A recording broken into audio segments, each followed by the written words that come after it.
Welcome to the bucket courses. Everything you want to know before you kick the bucket. My name is Barb Lee. Sarah had another commitment this morning, so I'm filling in. Here's some things you need to know before we start. Please silence your cell phones. Turn on your tea coil if you have one. If there's discussion or if we have time for questions, we'll come around with the microphones.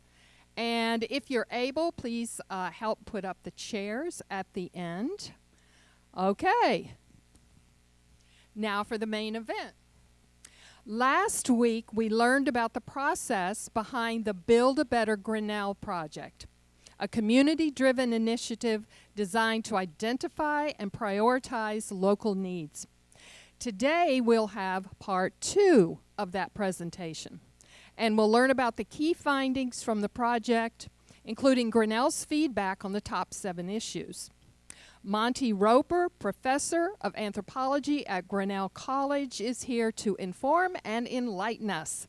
Please help me welcome Professor Monty Roper.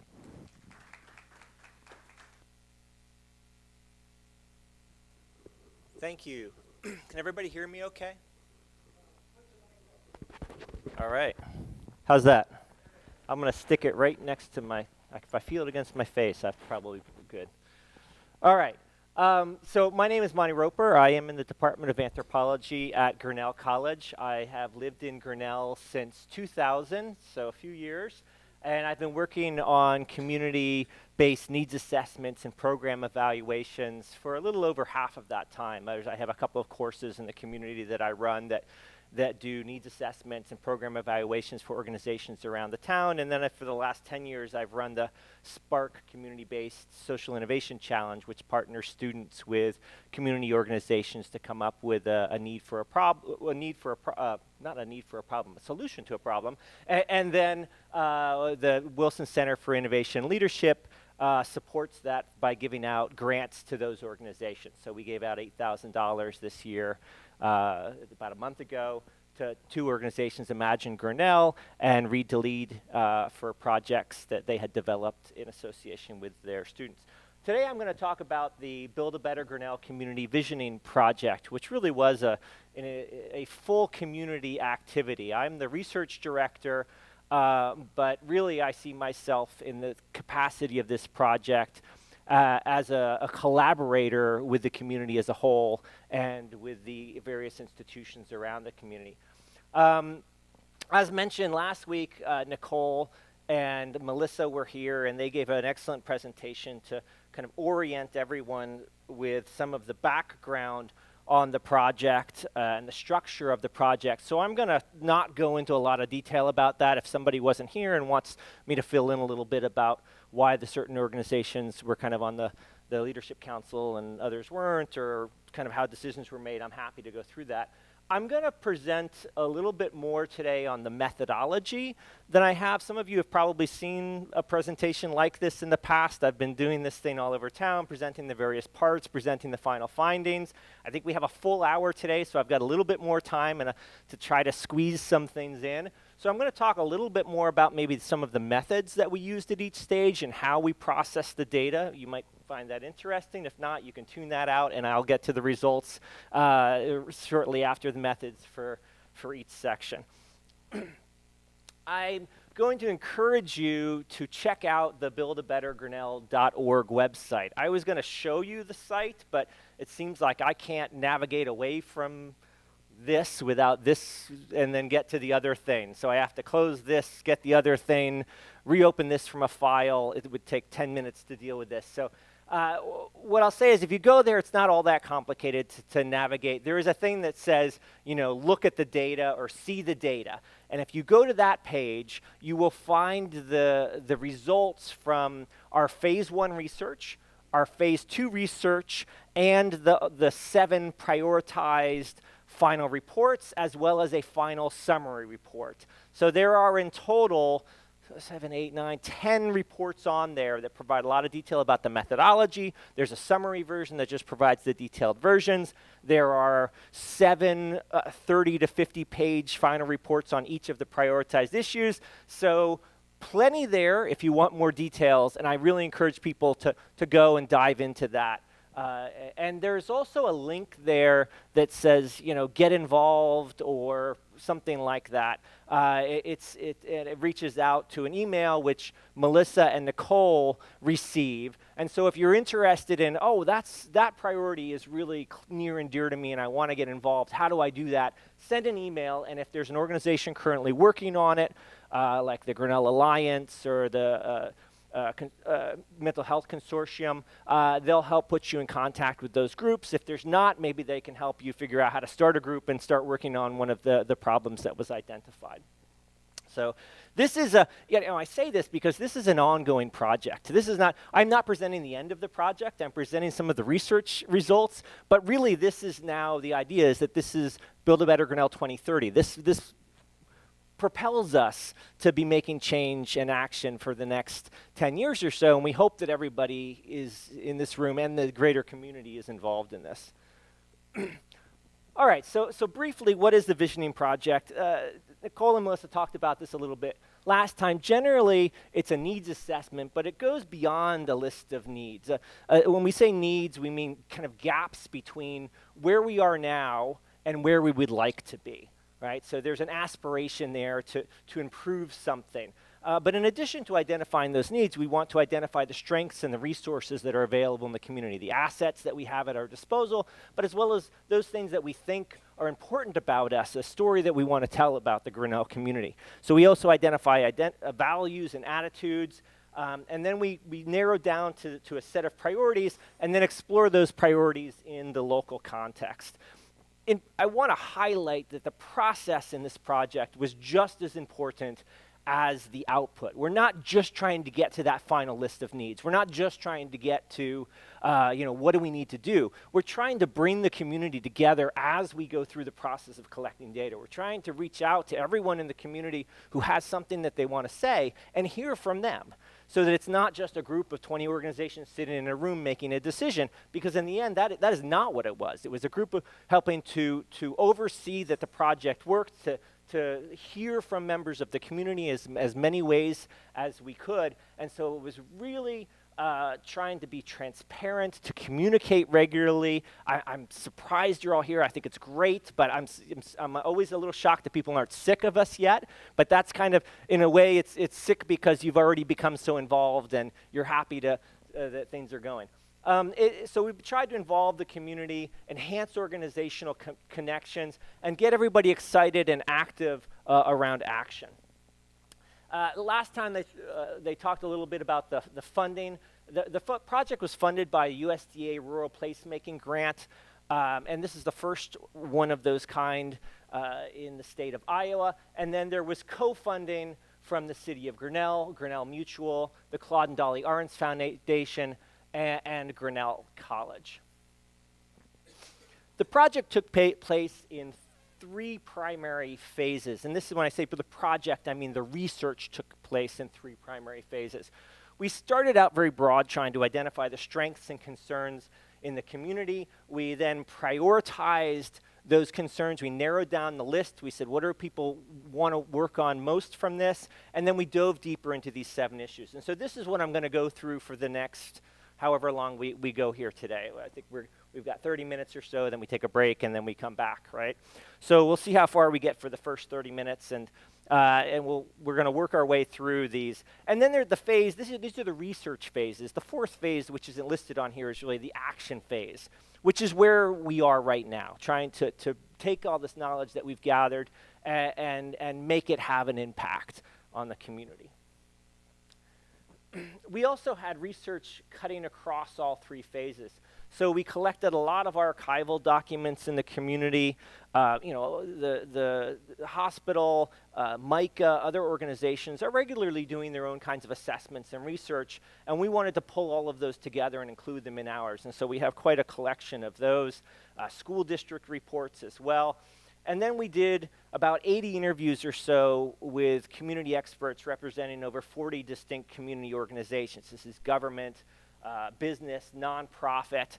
Now this was complementary to the surveys and the listening sessions that we were doing with the community as a whole. And really the information that we were primarily gathering was from the community as a whole, but the information we were gathering from the experts was helping to identify key assets for the large part that might help to address the problems and the concerns that we heard from the community. So I'm going to now go through these one at a time. We're going to start with phase one. Phase one was the open-ended community survey that many of you probably took part in. The goal of phase one was to identify community perceptions of Grinnell strengths. So here's where we were trying to get some of that sense of strengths, to gain a sense of the range of needs and concerns that exist, and a rough measure of how common they are in the community. We were not trying in phase one to gain a statistical understanding of how many people exactly care about each issue. We were trying to gain a rough sense of what the range of issues are and whether there is generally high concern or low concern for things. Because the idea was to then take these, to organize them and give the ones that we heard the most about back to the community and saying, okay, we've heard this from you, now prioritize it. And so this was not a one-on-one survey. Some of you did this in church groups. Some of you did this in your living room with half a dozen other people. The Grinnell High School did it in each of their kind of homeroom classes. So in some cases it was tables of 5. In some cases the entire class answered it as a whole. And that's fine at this stage. Again, we weren't trying to understand nuance between how important issues were. We were just trying to get a general sense of issues that are, kind of up here and issues that are down here in a very general way. And you may have seen this. This is our Visions of Grinnell Phase 1 survey. And we were trying to understand the strengths, assets, and values, as well as the needs and visions by asking a number of different questions. So under needs and visions, we asked you about, are there things that have made you consider leaving? Or what has frustrated you? Or if funds were unlimited, what changes would you make to improve Grinnell? And, we hear from people saying, well, that's ridiculous because funds aren't unlimited. But really what we're trying to get at here is not a very specific thing, but a sense of what you're missing, right? If you say build a giant sports complex, we're probably not going to build we could build a sports complex. But if you're saying, a statewide, NFL team, okay, what is it that you're really thinking there? What are you missing that you want that makes you think that would fill it, right? So it's not intended as a ridiculous question, but it helps to get at what people feel is missing in their sense of community. We had 602 complete surveys, and we estimate probably around 1,000 participants, because again, a large number of these were done by groups of persons. In addition, we had 120 single question participants. So what that was in trying to fill out and get more participation, particularly in certain demographic groups, rather than trying to ask everybody to answer what is obviously a fairly long survey and potentially intimidating, we had members of our research team just go out and ask one question at a time to individuals, and then kind of move it to the bottom of the pack and ask the next question to someone else, and the next question to someone else, as a way to get more data, particularly from groups that we weren't hearing answer the whole survey as much. The processing here was fun.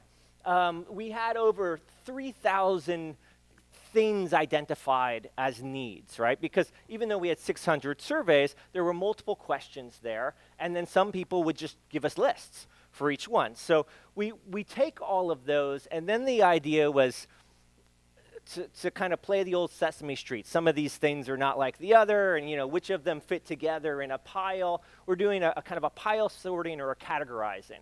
And this is an example of kind of how we might pile sort.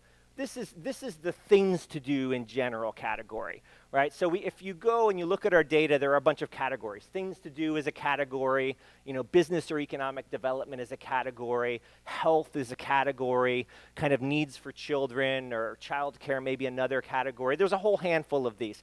But what we did is we started by moving those things that we had that were given to us as needs into a big bucket. all right, these people are basically saying something to do. Then we took that something to do category and we said, can we divide this further?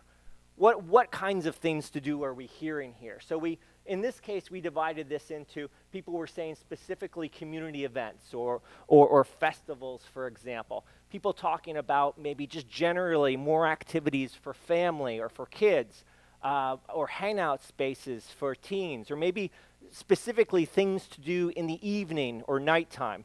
So rather than take that giant category things to do and then ask you, how many people want more things to do to give it back to you, we tried to divide that up into smaller groupings and say, okay, which of these is actually more important to the community as a whole?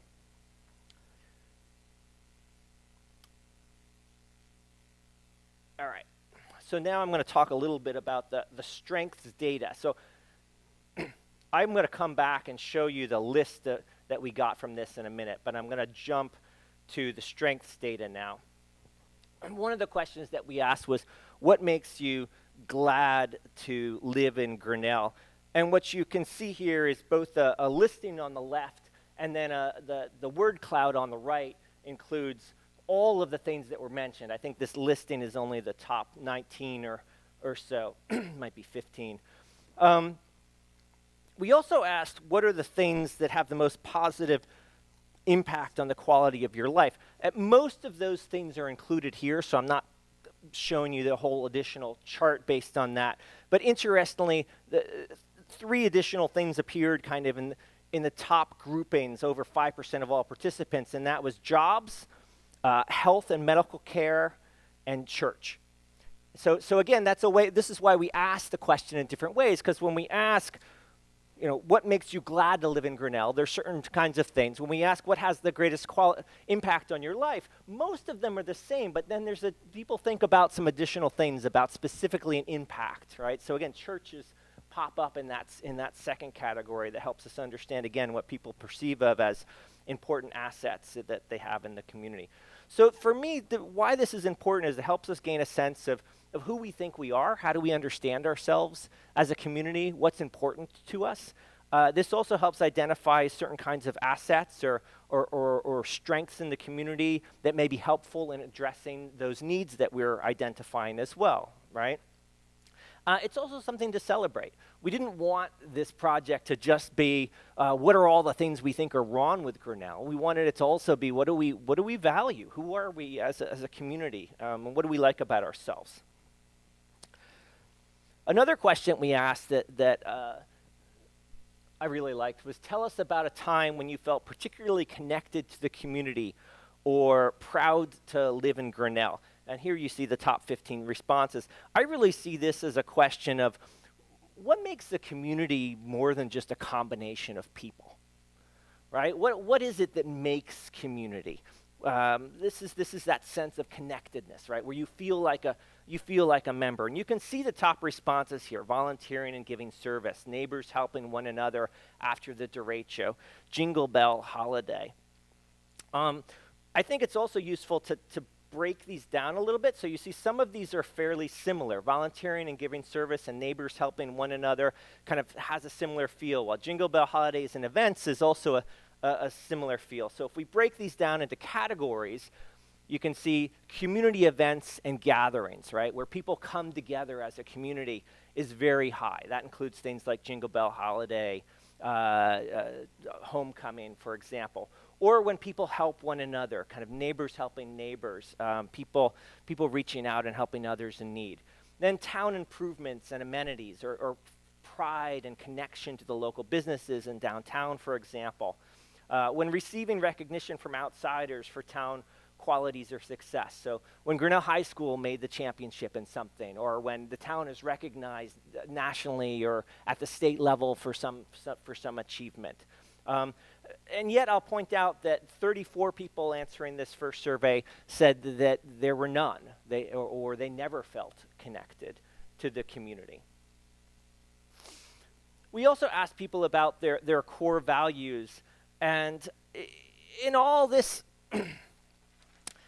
this reflects a little bit some of the things that we heard in that, what makes you connected to the community, or what makes you glad to live in Grinnell. But at the same time, there really wasn't as much consensus here as there was in some of the other ones. And so you can see that breaks it down into several categories. So these are all of the people who answered yes. So some people answered yes, they're focused on the kind of an attachment to a pride in place. And here, the largest one mentioned was efforts to improve or make the community better. You can see 41 people identified that as being what gave them a sense of kind of community identity or core values. Another one was grouping, was focused on how people treat one another, and that ties back to that kind of friendly, welcoming, people helping one another, for example. Another one talked about connectedness, so people working together, for example, or supporting family and the youth. The last one is interesting. Value education or the schools was one of the top ones on kind of shared interest. Quite a few people here, I'll mention, a good chunk of the survey said, no, I don't really think so. I don't think there is a kind of a core value. And on one hand, we might look at that and say, oh, bummer. But then there were two responses that I was really drawn to that said, no, I don't think there is a core value, and I think that's great.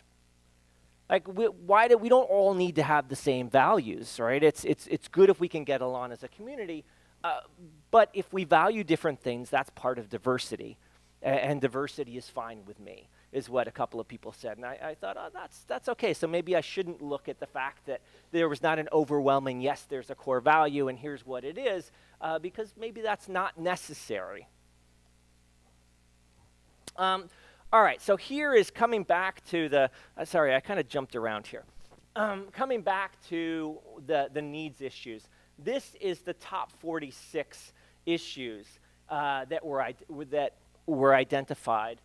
The ones in yellow were issues that were kind of general or miscellaneous categories. So those did not then go into the prioritization survey. And again, this is that first survey that we did when we grouped everything together, and the idea was to identify generally what people identified as kind of the needs buckets or the wants buckets, right? And then to identify a handful of those, give them back to you and say, okay, now pick your top handful. Right? We can't do all of this, and we didn't try to do this in a way that we know exactly kind of how many people, right? Because we were just gathering it, it was a big net that we cast. So these ones in yellow that you see are kind of miscellaneous categories, restaurants, general and miscellaneous, things to do, general and miscellaneous, parks and recreation, general and miscellaneous. We didn't include those on the prioritization because we felt like they were encompassed in other things. So we had a lot of things to do categories on there. Community events, more music, more arts, more things for young kids, more things for single people, more things in the evenings, right? So we had lots of specific things, so we didn't have the general category. Restaurants, people who just said more restaurants, we broke that down because there were two groupings in general. One that said more fast food restaurants and one that said more kind of diverse restaurants, ethnic food, or things like that. So we included those two things, not a very general category of, do you just want more restaurants? Same with parks and recreation, and then schools and education general. So people just said, better schools or fix the schools. We broke that down into the infrastructure and then kind of educational programming, and then put that out as questions. So the things that aren't in yellow are the 46 issues that went out, and we said, okay, we would like for you to now rank these for us. I'm going to skip that one. So phase 2 is now we're sending this back out to the community, and we're saying, all right, here's these 46 issues. We know you've seen this before. You think you already did this, but you didn't. This is part 2. Now please take your top 7 and put them in order from 1 to 7. And if some of you did this, you might remember you just had to kind of pick a handful and slide them over to one side, and then order your top 7. You could kind of grab and pull them, and then you threw the old ones, the ones that were more than 7, kind of back off to the left. There were various ways that this could have been done, but that was kind of, if you were doing it on your cell phone or your computer, that was probably the most common way.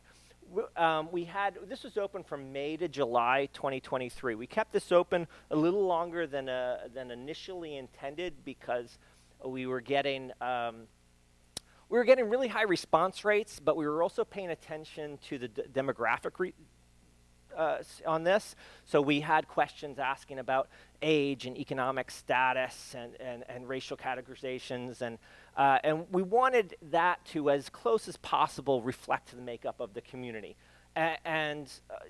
Initially, everyone from the Mayflower and the retirement community is great, and they answer right away, and we've got lots and lots of responses from, people kind of 60 plus. Initially, people in higher income categories kind of answer right away, and we've got, overrepresentation of people in higher income categories. And so we kept it open for an extra month or so and really worked to try to get out into the lower income community, try to get out to people who probably weren't as engaged or paying it, seeing it come across their emails or seeing it, on our posters, et cetera. And so we hired people to basically go knock on doors, and we did door knocking on every apartment complex in Grinnell. We hired a number of community research assistants from the lower income community, and we said, please, distribute these among your friends and family, and for every one that we distribute, we'll pay you, I forget what it was, but like $10 or $20 per survey. And so we saw that number creep up a bit towards the end, and in the end, the representation is not bad. It's not perfect, though. It doesn't map easily exactly onto the Grinnell demographics. But we do have the demographic data, so we could break down and see where there are differences, right? And I'll show those in a minute. So we got all these responses back, and again, we asked people to rank it. Pick your top 7. And then we used a rank choice voting method. And so what we did is if you picked something as number 1, that was worth 7 points. If you picked something as number 2, that was worth 6 points, etc. And so here you can see an example. How does this thing work? Oh, look at that. More variety of restaurants. Right? These are currently ordered. This is the order in which you can see the final ranking points. So this is the top handful from the general kind of all responses. And so you can see their number 1 votes, more variety of restaurants, 55. Improved quality drinking water, 103. But yet there are a high number of people that put this in both in 2nd, 3rd, 4th, 5th, et cetera. So in the end, its ranking points ends up being higher, even though there were more number 1 votes for quality of drinking water. And again, you can see the ways in which we kind of added these up, right?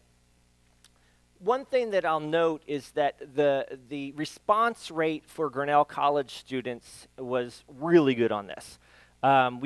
We had a much lower response rate for the first survey, but again, I felt like it was enough that we had a sense of what Grinnell College students were saying, and so that they were included in that broad net.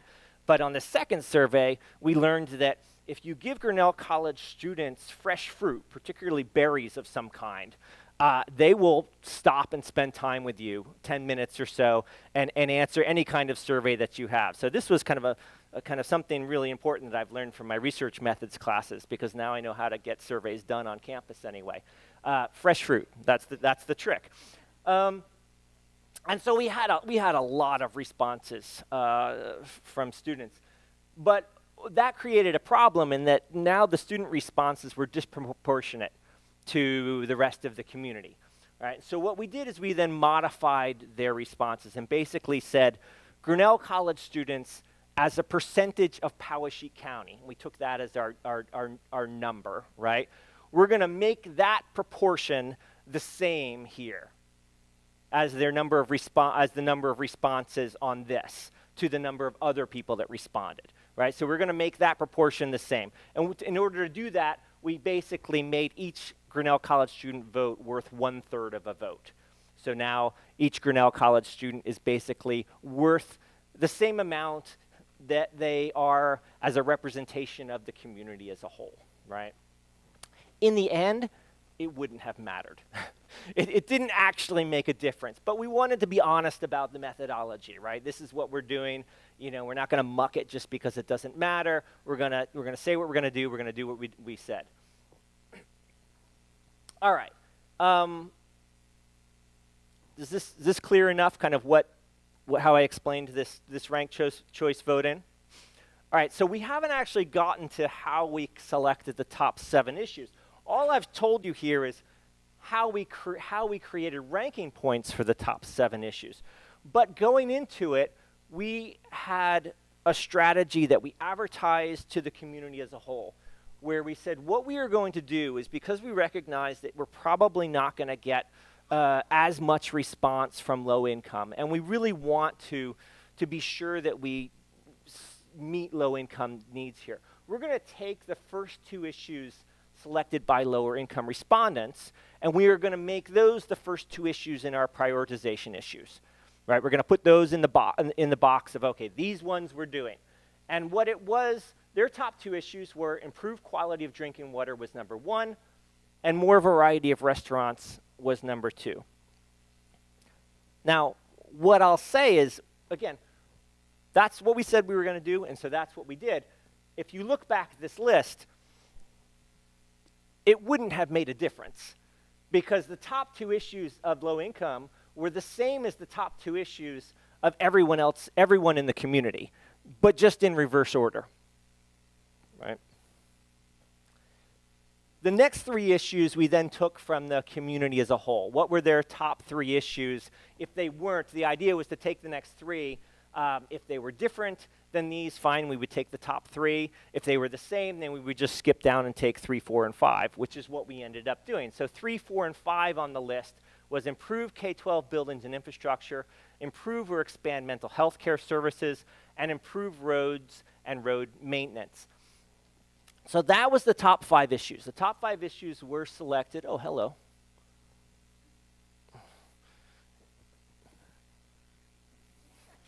It's a spider dropping down right in front of me.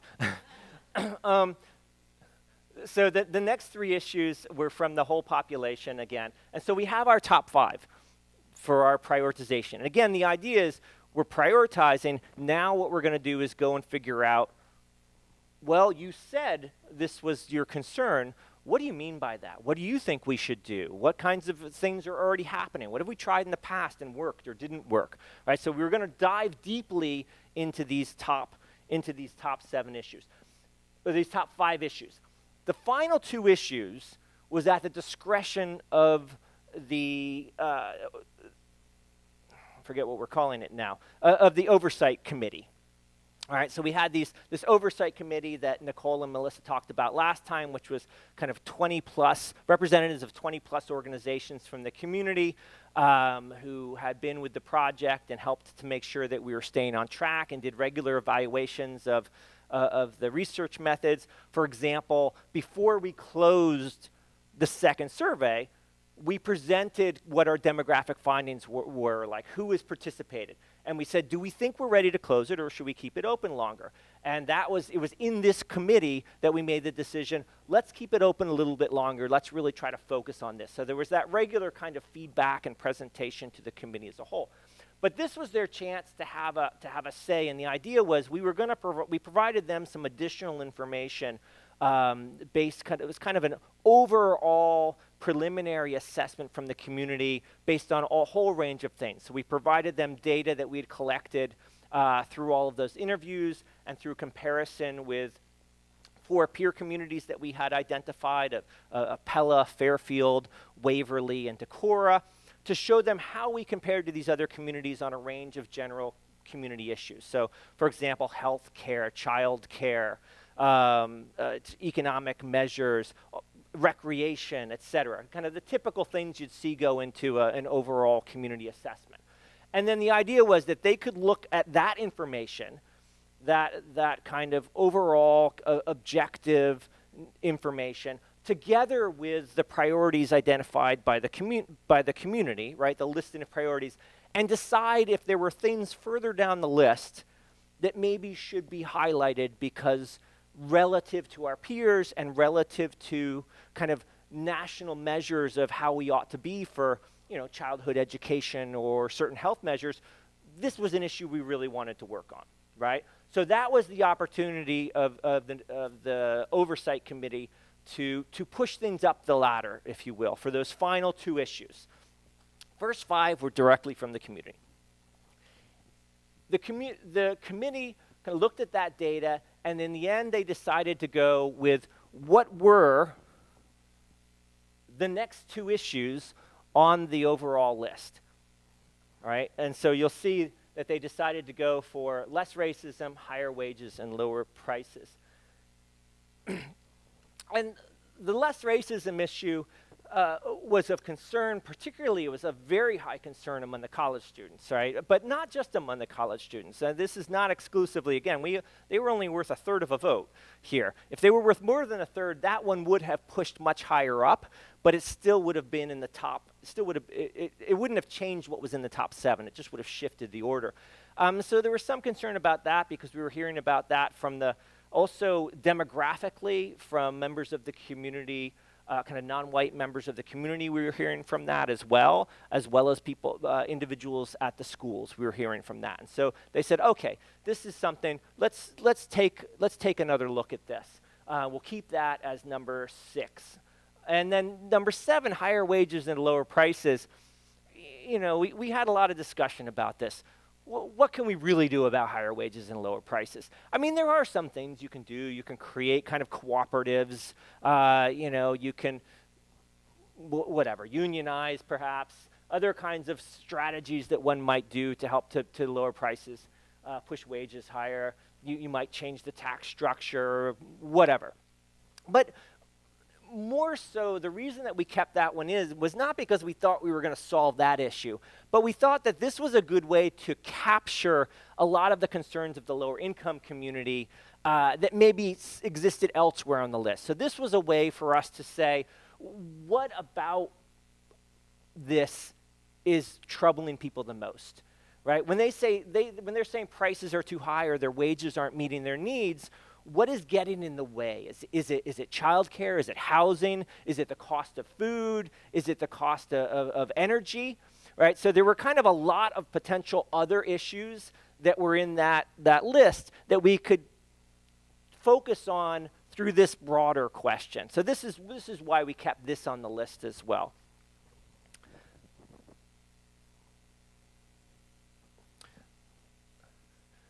Okay.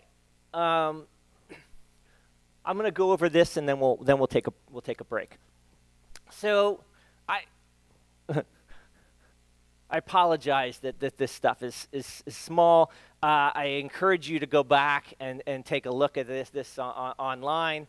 But I'm going to walk you through I'm just going to use this as a prop for myself to tell you kind of what's there in that prioritization data. Right, because this stuff is really useful and really interesting, and even though, let me find my. Even though we only decided to do a deep dive into the top 7 issues, this is of great value to the community as a whole. Right, there are different organizations working on different issues, and they can then take this data and they can look at the demographic data and say who is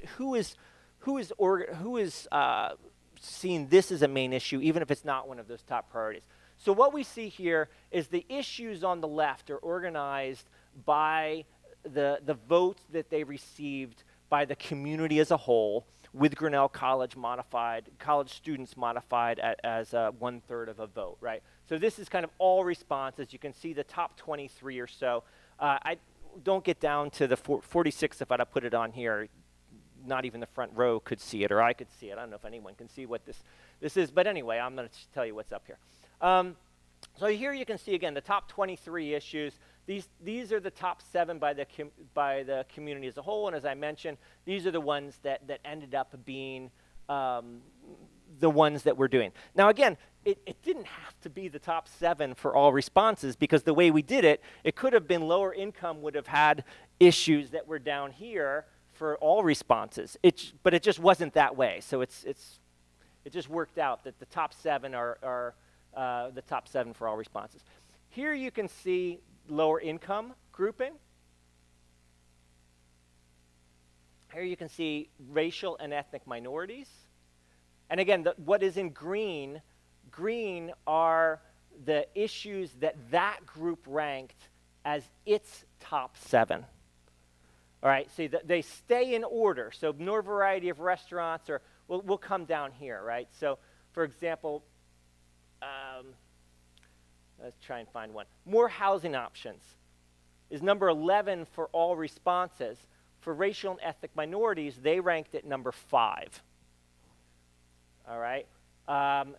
People who commute to Grinnell ranked at number 2. So that's interesting, right? That maybe tells you a reason that people are commuting to Grinnell. Maybe they're not able to find sufficient housing in Grinnell. And so you can see, again, the things that are in green are what each group ranked as its top group. And so we can see over here, rural Grinnell, for example. It has among its top improved K-12 education programming. That's separate from K-12 buildings and infrastructure, right? They also have among their top reduced Grinnell College influence in the community. Can I interject in that? Sure. You say rural Grinnell, is that people living outside the city limits? Yes. Rural Grinnell is identified as people who live outside of Grinnell. And it, It's still like rural 1, rural 2. well, we didn't define it. We just asked people to self-identify, like if they lived in a rural area outside of Grinnell, or if they lived in the Grinnell city limits.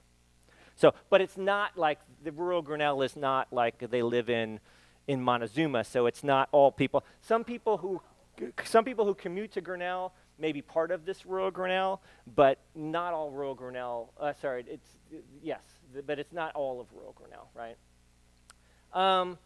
And then you see Grinnell College students as well over here. And there are 2 issues that Grinnell College students selected that aren't on the top 23, and that was to improve the Grinnell College dining hall, which every time you survey Grinnell College students about what they want, that's on the top, near the top of their list. And then 2, to create a more welcoming community.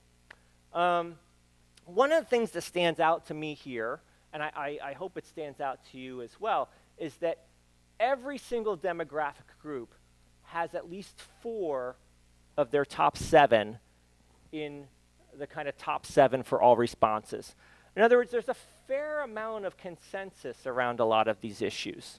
Even though there are some things that are really different, right? Like reduced Grinnell College influence in the community was not ranked very high by Grinnell College students. But again, there's a lot of consensus in this.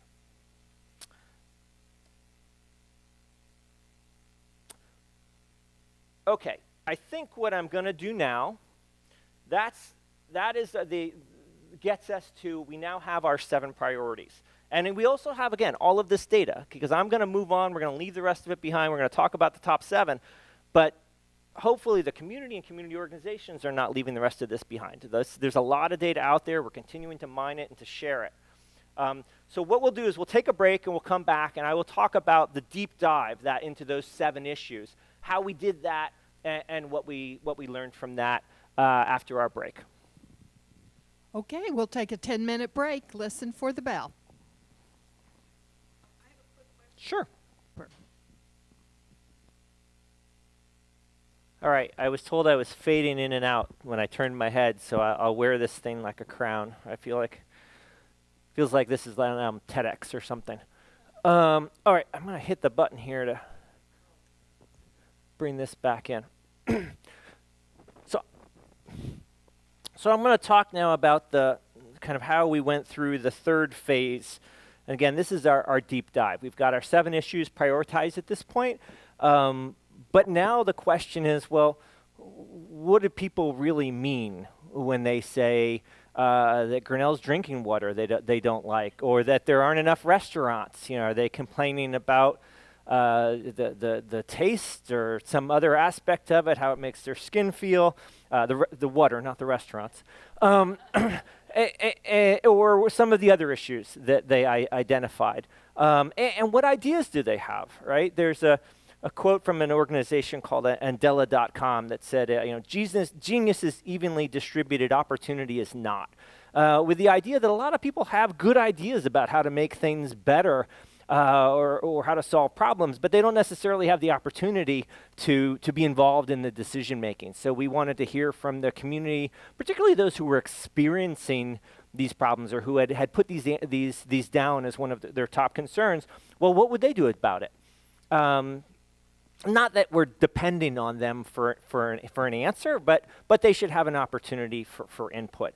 So I'm going to go through a little bit of the methodology here, and then I will provide a really brief overview of what stood out to me as some of the more interesting findings. And these are really just what did Monty Roper think are some of the more interesting findings, because in the end, the goal here was not to tell people this is what you should do, or this is the most interesting thing, but just to provide a fair reporting of what we heard in those listening sessions and allow organizations to use that information and allow community groups that come together to solve these problems to use that information in the best way that they could. And again, these reports, the final reports are all online.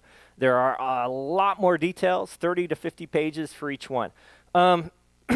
Okay, so I'm going to talk briefly about the methods here. We used several different methods to gather input from the community. And again, this lasted from October through March. So this went on for a while.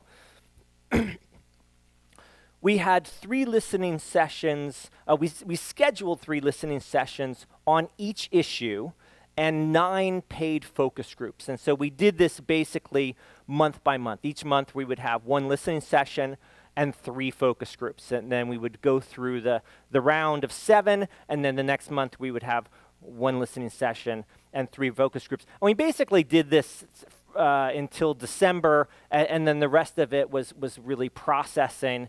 We allowed some of these other groups to continue.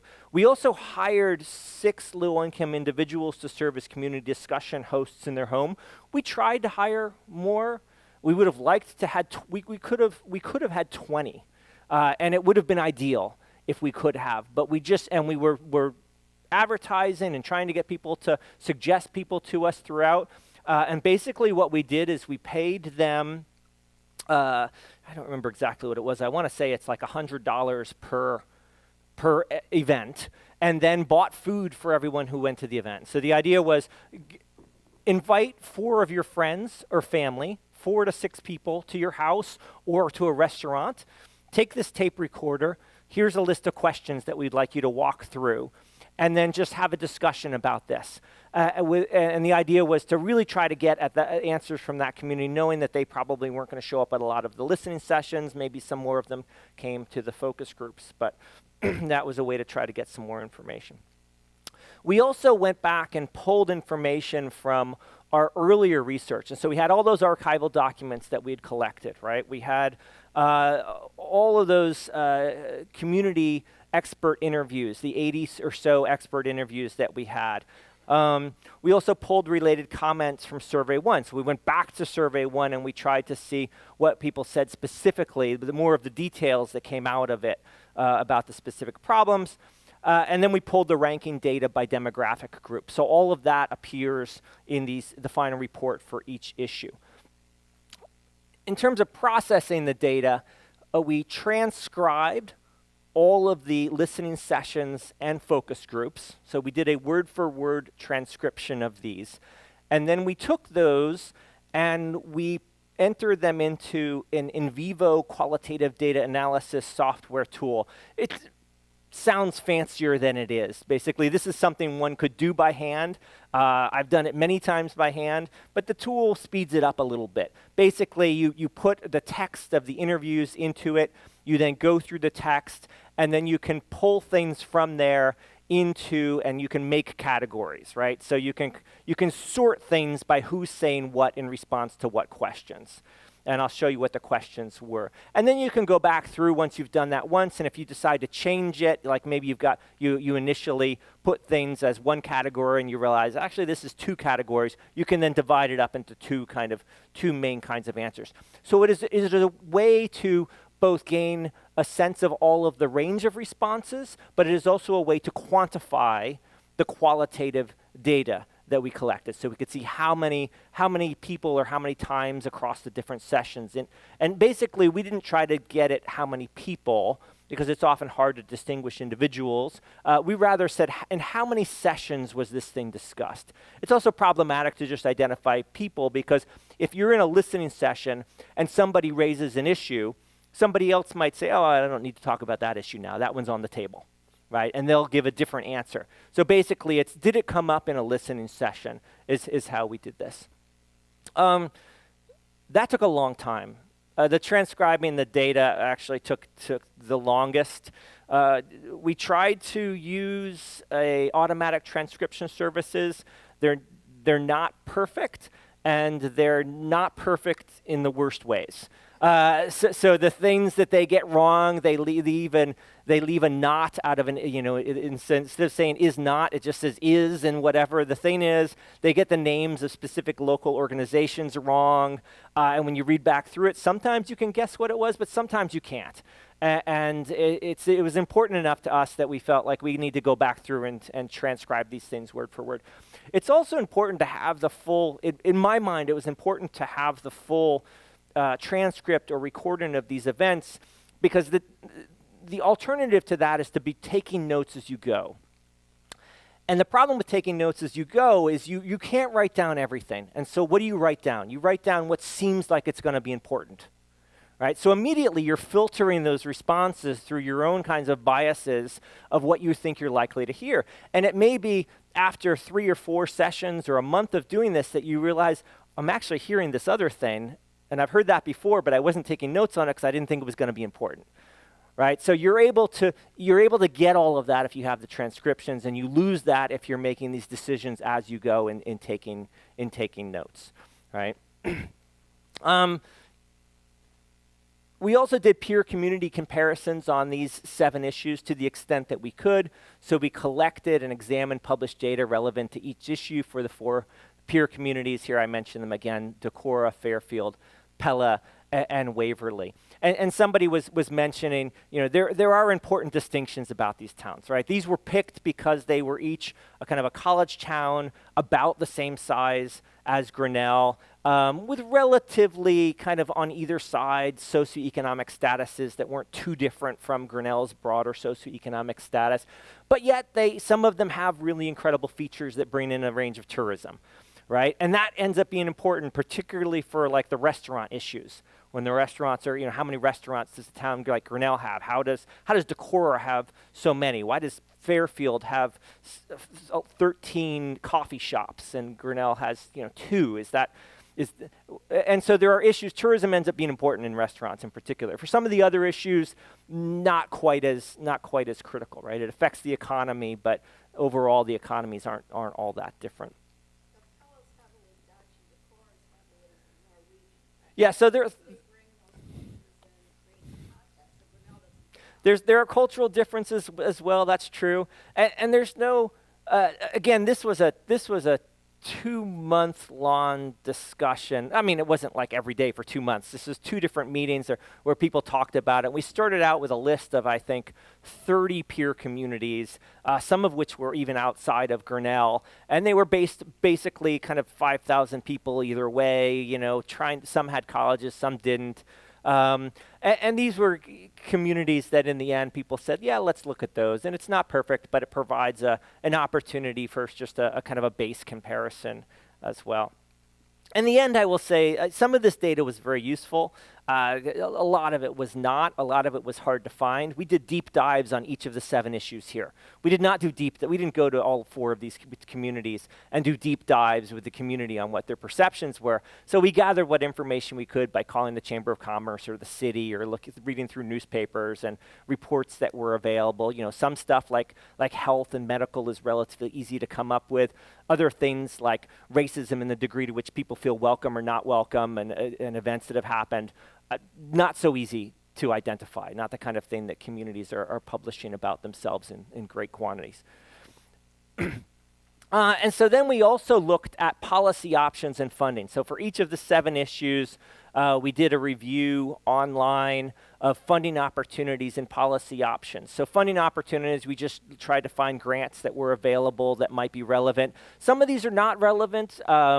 We did not go down to explore every grant to the extent of calling the office and saying, we're from Grinnell, Iowa. Here's all the statistics from Grinnell. Are we applicable for that grant? Because some of them you can't know. Like it applies to small communities under certain circumstances, but to see where the applies would be a level of additional research that we just didn't have the time to do. We put them in there and said it might not. One could explore it further. And the policy options, what we were trying to identify here are what's called evidence-based policy. And that is, what have other communities, and this is not just our peer communities here, we're looking at other communities all around the country, and in some cases maybe globally. What have other communities with similar problems to this done to solve these problems? And how did they work? And so policy-based or evidence-based options are those that, you know, there's actually been a detailed exploration of this kind of a solution to this kind of a problem, and it's kind of statistically works, right? There's not a lot of that for the nature of problems that we're looking at. So more often than not, our evidence is more anecdotal. Right, we see here's a community that's tried this and it seems to be working well. Here's another community that's tried this. The ones around mental health care, there's a lot more study around those, and there's a good handful of evidence-based policies there, like mental health first aid, for example, is a big thing that's been tried in other places that was high on our list of things that might be thought to use. We didn't forefront these because we weren't trying to suggest solutions. These last bits are appendices that appear. Like we've told you what everybody had to say. Here's some stuff that other communities have tried. All right. This is, I know you can't read this, but this is the questionnaire guide kind of for the listening sessions. And I'll just highlight generally what I was trying to do in the listening sessions. I ran those in this room. I did 21 of these. We scheduled 21. I think there were a couple that I showed up and I was the only one here. I waited for 15 minutes and I went home. Certainly the roads had at least one of those. Water might have had one or two of those as well. And with the same thing with the focus groups. We scheduled every focus group. We tried to fill it with people. Most of those we filled, but some of them, you know, so we have some that were much better. Mental health was much better attended. Focus groups and listening sessions, you know, roads a little bit less so. First thing I tried to get from people is, what is the nature of the problem here? Okay, you've said that mental health is a problem here. Explain to me, why is it a problem? How does your family, you know, how bad is the problem? How does your family experience this? What's the nature of that experience for you? How do you try to get around that problem? If you can't get mental health care in Grinnell, what do you do? And some people have things they do, and some people, well, we can't do anything, right? What are we going to do? We don't have the money to drive to Iowa City or whatever else. And then we talk about, well, how does this affect you and your family? Tell us about some specific examples about how it's affected you. This is the question guide for mental health, but again, each of the 7 issues had a fairly similar, we did the nature of the problem, the impacts or consequences, and then we get into the causes. Why does this problem exist? Why haven't you been able to solve this problem by yourself? What are some of the obstacles that you face in solving this problem? And again, this is not necessarily the reason. Like not everyone who comes here thinking they know what's wrong with the mental health care system really knows what's wrong with the mental health care system, right? Or has that level of expertise on it, but they've got a personal experience with it that they can share and that's real. And then they might have some interesting ideas about this. I mean, for them, the problem might be something just like the problem exists for me because I don't have a car. Right, and I can't, or I work during these hours, or something like that. In some cases, they might be able to tell us why the problem exists because no one here will take my Medicaid, right? And then solutions. What are some of your ideas for solutions? What are you doing? What have you heard others do? What do you think would be a good idea? What would you like to see? And then just, is there anything else you want to share about this issue? So we did this, again, for all 7 issues, 3 times each in the listening sessions, and then 9 times each in the focus groups. The listening sessions were fairly, I would ask a question, I would give people a chance to respond. The idea of the listening sessions is just to get people to be able to share their voice. The focus groups are a little bit more about allowing a conversation to develop among the people and to be recording that and gathering data and understanding about kind of what they're experiencing. And it gets much at the same data, but in some cases that conversation also leads to new kind of shared understandings that are valuable to have, right? Or new ideas that are useful to share. And so it was 2 similar but distinct research methodologies that would attract different people because one was unpaid and one was paid, but also had slightly different formats to be able to try to broaden our understanding of the issue.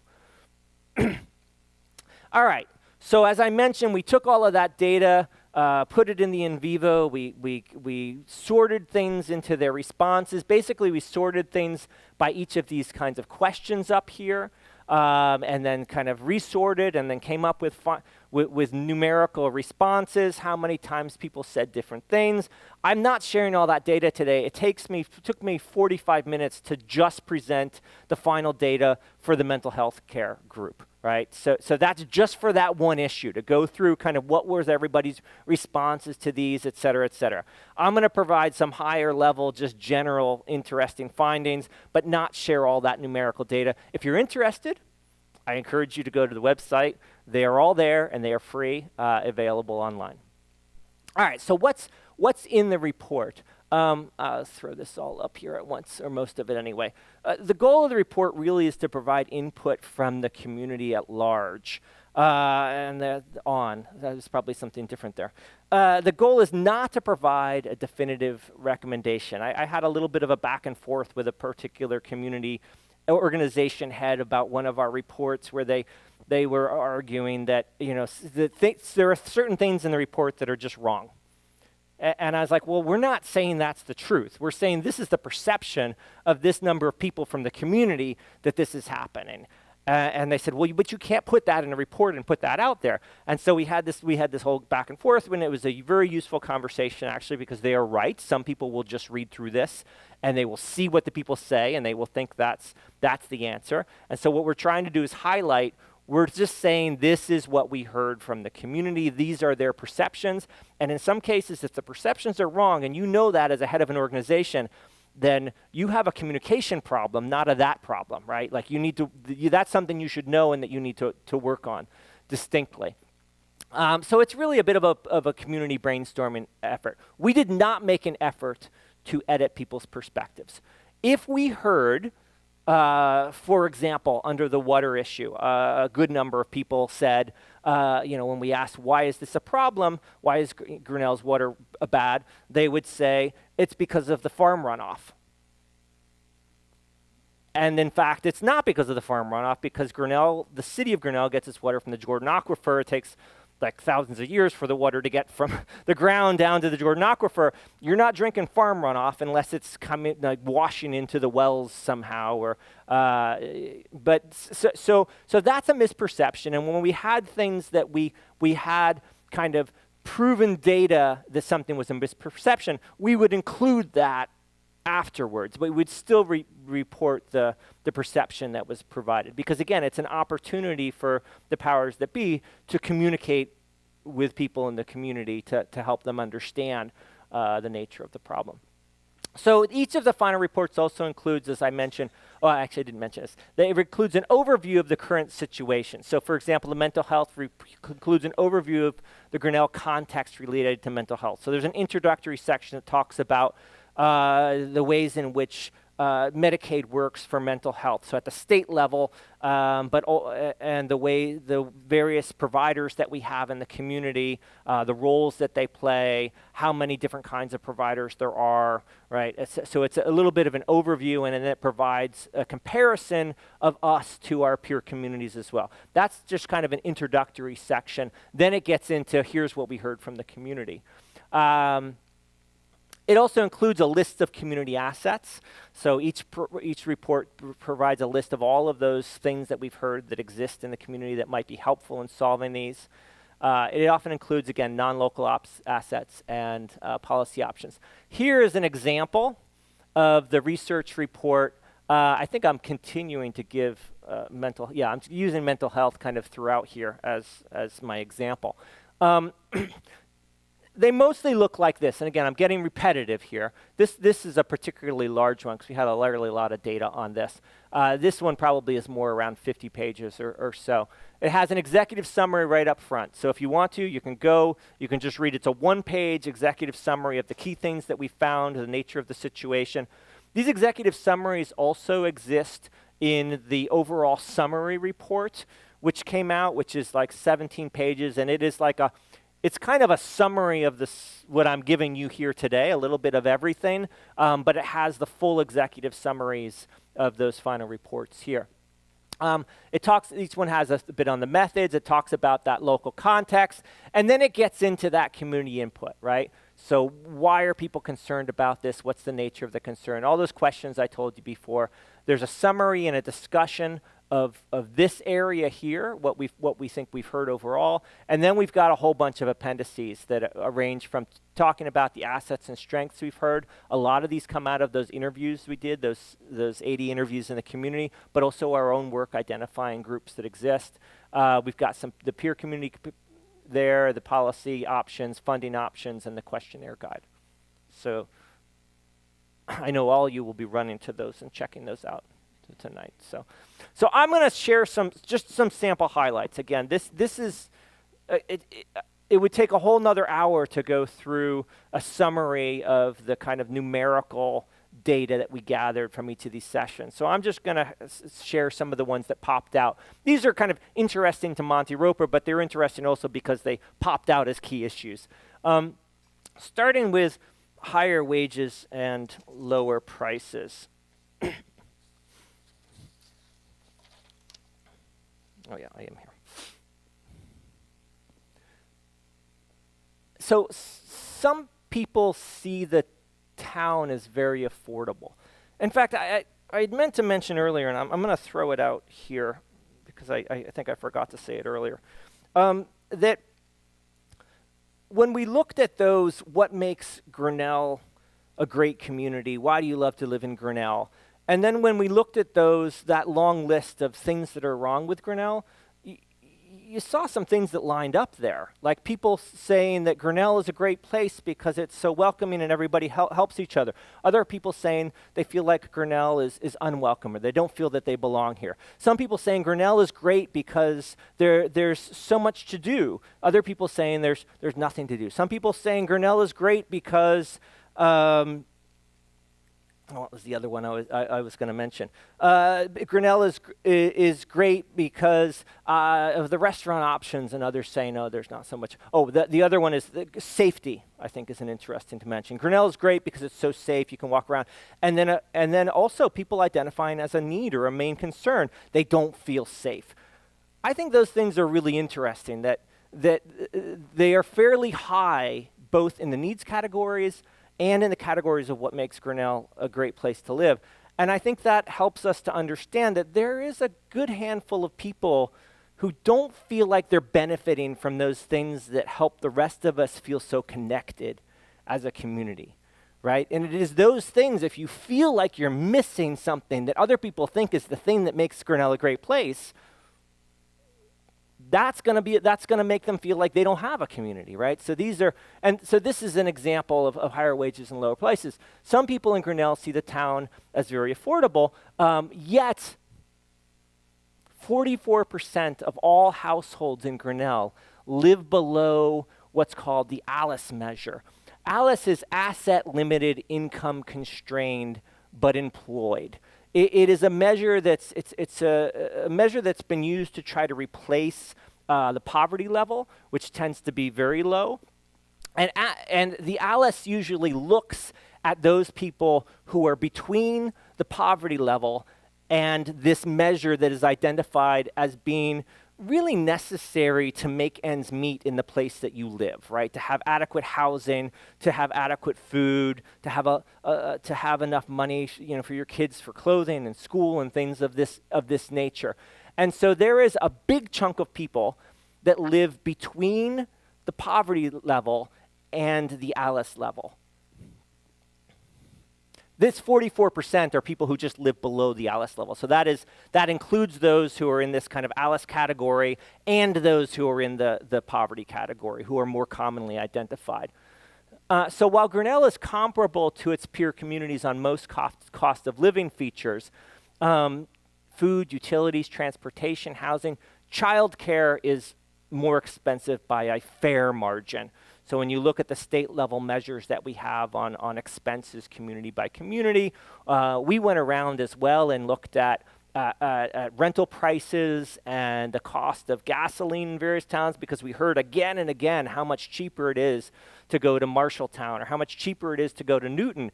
And we said, okay, let's look. And over time, you can find a place in Newton that's pretty cheap for gas, but overall, the average gas cost, the mean gas cost in Newton is pretty much the same as it is for Grinnell. You can find a cheaper place in Grinnell as well, probably.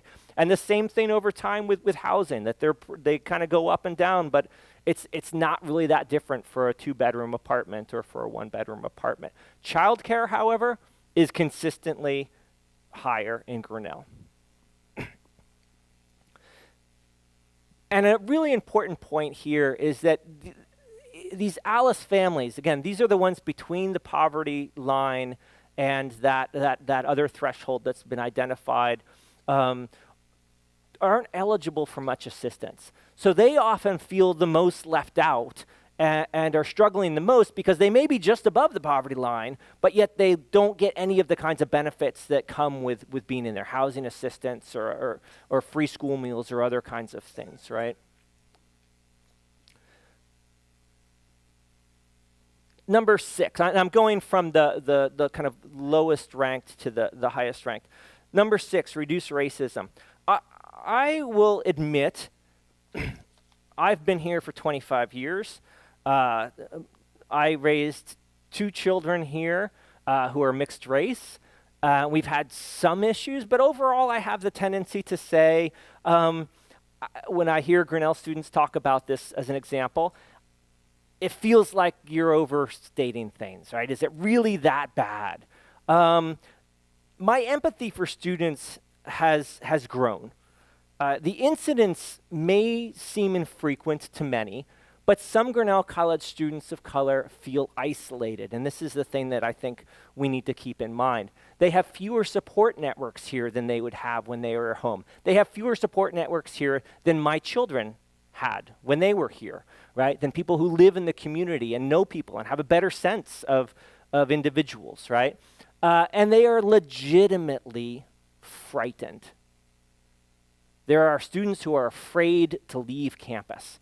And again, sometimes these stories are things that happened a year ago or 2 years ago, but there's almost always something, some small incident at least that happens every year that brings all of that back up, and it repeats the fear. I want to add here, though, because we heard at multiple sections, this is a Grinnell College issue, right? I don't know what the problem is with Grinnell College. Yeah, we need to deal with it, but it's not that bad of a problem. We heard that again and again, but we also heard at multiple sessions from people who work at the high school or who have children at the high school of color that this is not just a Grinnell College issue. Incidents in the public school system are common. You heard about an incident, for example, at Davis Elementary School of a kid teaching other kids a racial slur in the lunchroom, and then the entire lunchroom, well, not the entire lunchroom, but a large part of the lunchroom starting to chant the slur. And these are not isolated incidents. They repeat, right? And so those who are closely involved in the school system recognize this as a problem that much of the rest of the community just doesn't seem to hear about for some reason. Most participants felt that the community does not talk enough about racism, and most see this as part of the solution. In fact, in the first survey, we asked, one of the questions was, what do you think people aren't talking enough about? And 109 distinct surveys, this is out of only 600 surveys, or 109 distinct surveys, identified racism as a concern. 89 of those, or 15% of those surveys, noted it under that question: what aspects of Grinnell community are people not talking about? In other words, it wasn't, a lot of people didn't raise it under the issue of what makes you uncomfortable, but they raised it under that issue of something that they think the community's not talking enough about, but is still a problem. Most participants suggested that Grinnell needs more opportunities for interaction, that a lot of the things that are construed as racism, or a lot of the racisms that exist, are often people just not understanding one another, stereotypes that exist both on the part of the college students about the community, but community members about the college students, just a lack of interaction and understanding. Clearly, there are examples of some bad actors who drive by in trucks and yell things out their windows. These are not misunderstandings, right? But there are other kinds of, a lot of what students talked about and others talked about were these daily kinds of microaggressions that they feel, where they feel like they're just being treated differently. They're being asked questions that are just inappropriate, but people might not know it's inappropriate. You know, the "oh, can I touch your hair?" kind of a question, or when did you come over question, or "oh, your English is so good," to somebody who's born and raised in the U.S., right? All of these kinds of microaggressions that make people feel different and uncomfortable. And it's not that people are often, in many cases, it's not that people are being malicious, but there's just a lack of interaction and understanding between the communities, right? And so most people talked about that as part of what needs to happen to solve this, to solve a big part of this issue, at least, right? Number 5. Am I close to the end here? What time will we end here? Okay, I'm going to speed up then. Number 5, improve roads and road infrastructure. I don't have anything to say about this, really. I was unclear why this ended up being an issue. People who came to listening sessions said, "Oh yeah, Grinnell's roads are pretty good overall. They should just fix this one near my house, or this other one. Why was that torn up and wasn't fixed?" or something like that. So overall, people didn't complain a lot about the roads. I would say a lot of what came across was misunderstandings, that sometimes when roads are torn up and then torn up again, it's not the city, it's a homeowner, a pipe has burst, and the city went in and redid a road, and then a homeowner's pipe burst 3 weeks later, and they need to pay to have somebody come and tear up the road, and now the road is going to be left as a patch until 6 months or a year from now, when there's enough patches, the city's going to come and do it again, right? And so that ended up being a big part of the issue. Improve or expand mental health care. Lower income individuals, families are particularly affected here. The Medicaid reimbursement rates are low, so many providers elect not to accept them, leading to greater demand on those who do. So those who accept Medicaid are overburdened, and lots of the providers in town just don't accept it. Many lack awareness on the available resources and how to navigate what is a very complex system. Both the health system and the insurance system, each of which is independently complicated. Together, it is a quagmire. I had interviews with service providers who weren't even quite sure of some of the interactions between these, or when the insurance was likely to pay for one issue and not another issue. right? So there's just a high need for communication and knowledge here as well as additional service. There is, however, a highly engaged set of individuals and organizations in the community that are concerned with this issue that showed up in mass, have already invited me to come. The Grinnell Mental Health Consortium, I've given a talk to them, and they are continuing to try to work on this issue and do what they can with funding available. K-12 building and infrastructure, there is support for doing something related to middle school and elementary schools, but there was not really agreement over what that should entail. Most participants believed that figuring out what could be done to address enough concerns to build a supermajority, which would need to be passed a bond, would require communication and trust building. We've gone past all of this now at this point, right? It was passed, but it was not passed as a bond, so they didn't need a supermajority. It's been passed in a way. And in the end, I think a lot of this was about communication as well. There was a lot of people who just had resentment over the lands that were bought and sold and the previous two superintendents. And a lot of people came and they said, maybe after we get out of this, because there was enough agreement about something needed to be done. Nobody said, oh, no, the 120-year-old elementary school is great just the way it is, Most people felt like something needed to be done, but there were just kind of concerns about the process largely, and also some concerns about what do you do with a historic building, Improve quality of drinking water. Grinnell has great drinking water. It's a great source. It's really, really clean. It's very hard, though. Right, and so those of you, when the softener went down in particular, what that does is it messes with anything that it touches that's metal. It dissolves it over time. The current city project will create a state-of-the-art facility. Most people just wanted to know what was going on. They really wanted more information about this. It tastes funny. Is it safe? Most of that taste is because it's from an aquifer. I personally don't love the taste of the Grinnell water, but I feel very safe about it now, where I wasn't sure in the past as well. And so part of this is about communication. Number one, improve more restaurants. Restaurants in the community had dropped from 34 we had an average of 34 restaurants over about a 15-year period. And at the time we started this project, we were down to 24. So people's sense that we had lost restaurants or there weren't enough restaurants was consistent with, in fact, the historical experience in Grinnell of there having been a significant more number of restaurants. There were a range of ideas of what kind of additional restaurants people wanted. There was a real mix, though. A lot of people wanted something fast food or something. A lot of working people said, I need something that when I get out of work, I can get in and out of in half an hour, and a lot of what we have is not that, right? Whereas a lot of other people said, what I really want is some diversity. I would like, why don't we have a Thai place or an Indian place or something else, right? Mexican is great, but we've got 3 or 4 of those. Something different, please. A lot of people thought that, and restaurant owners that we talked to as well said, if you're going to have more restaurants sustainably, we need more demand. People say they want it, but then they don't show up, right? And there's not enough there's not enough demand. Everybody says, why isn't it open Sunday, Monday?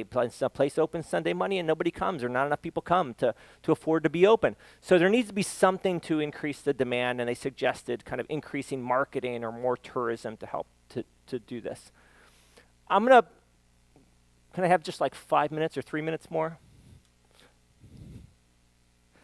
Okay, 2 minutes, okay. Overarching themes was communication, and a lot of that has been addressed. So the city hired a communications and community development specialist, and they immediately sent out a lot of information about the water. They've been working on sharing information about roads as well. The water project is up and running. We should have the state-of-the-art facility within a year. There's a lot of new road and sidewalk work that is taking place, and you're not going to love what happens to 146. None of us are over the next year or so, but we'll have a great road after that. And if you want better roads, they have to be reconstructed in some way, right? There are several new restaurants. I don't think we can take credit for this, but we put the information out there, and I hope that a lot of what we do is help or groups make decisions about things they were maybe thinking of doing anyway. So we've got the new Indian place at the highway. The old depot now is occupied again. You've got the new pizza place and a couple, at least one other, two others in town. Elementary school project is up and running as well. So I think I will leave it with that. I will say that some stuff is underway. There's more that needs to be done. As I'd mentioned, there are organizations like the Mental Health Consortium and Grinnell Alliance that are working on a couple of the other issues. If you're interested in getting involved, I encourage you to send an email to that email that's on the website. I think it's something at Build a Better Grinnell. So thank you very much. And yeah, that's it for me. Thank you. Thank you for giving us an inside look at the Build a Better Grinnell project and what has revealed about the challenges and opportunities in Grinnell. And there are a lot of opportunities in Grinnell. It's good to see what things are going on. Thank you so much for all your work on this. We look forward to seeing everyone next Wednesday, May 28th, when we welcome Dr. Anthony Tedesco for our last bucket course for the season. Dr. Tedesco is an orthopedic surgeon here in Grinnell who can tell you all you want to know about orthopedics, especially as it relates to injuries and chronic conditions, including that knee and shoulder pain. Some of you might have a knee or shoulder that Dr. Tedesco has put in. So we'll see you next week. And thank you so much, Professor Rope.